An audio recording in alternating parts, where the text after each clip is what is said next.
In this video, I'm going to show you how you can disable autocorrect option in Microsoft Word document. If you find this video helpful, please like and subscribe to this channel.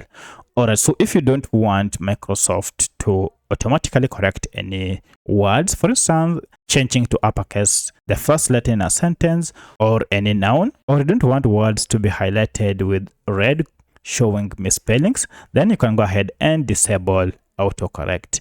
To do this, it's quite simple. Go ahead and enable your Word document, and from this, click on File here. Under File, head over to the last option, which is Options here, and then go to Proofing. Under Proofing, you can see we have autocorrect options. Now here, you can go ahead and disable any of these. For instance, we have options for when correcting spellings in Microsoft Office.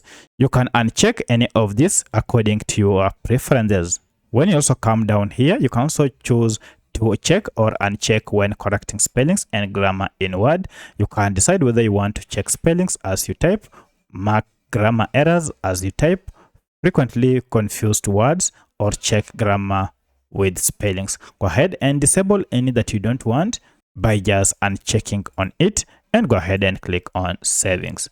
And now you can see we don't have the spelling errors outlined in my Microsoft Word document. So that's how you can disable autocorrect in Microsoft Word document. If you have any other question, kindly let me know in the comment section. Otherwise, thanks for watching, and let's meet in the next video.